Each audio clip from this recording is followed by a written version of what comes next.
हाल चाल है जनाब, तुसी वेखदे पे हो अपना देश पंजाब टीवी ते मैं तुहाडा मेज़बान मोहम्मद नदीम खरल। सब तो पहले अपने चैनल को करना है सबसक्राइब ते बेल आइकन ते क्लिक करना है। एक अच्छी ते बेहतरीन वीडियो का नोटिफिकेशन तुहानू हमेशा मिलता रहे। तुसी वेखदे रहो। यह जनाब एक बच्ची की वीडियो जनाब बनाई सी जनाब चाचे परवेज़ दी।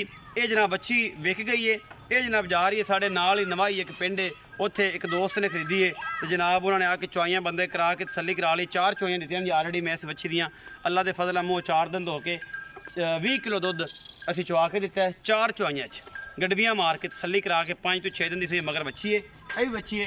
ये चाचा जरा टोर के मोहरे समेत रक्षे च पाओ, ये जावे अल्लाह तला के रसूल की सुपुर्द करिए इनू जनाब। तो चाचा परवेज़ ये गल दस दी ऑन दी स्पॉट सामने ये जी बच्ची है ये जनाब 3,30,000 तुम पूरा कर ले आदत सही कर ली जी बिल्कुल पक्की गल है, कोई खरी खोटी कोई जी गल तो नहीं 16 नहीं सीधी गल है अल्लाह फाइनली 12 आने कैमरा मैन साहब विखाओ जी गड्डी सीधी जान दो जी मोहरा वही है जी झांझरा भी वही है ने सारा कुछ जनाब ते ये मामले सारे सीधे सीधे ने ये जनाब असी इनू भेजन लगे हैं अल्लाह ते अल्लाह के रसूल का सुपुर्द। बाकी जनाब ये सारा कुछ ठीक है फिलहाल अगे नसीब ने तुहाडे जी।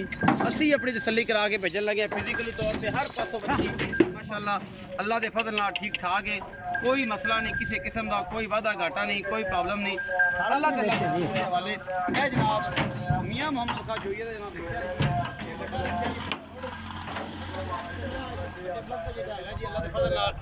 कोई रौला नहीं किसी किस्म का।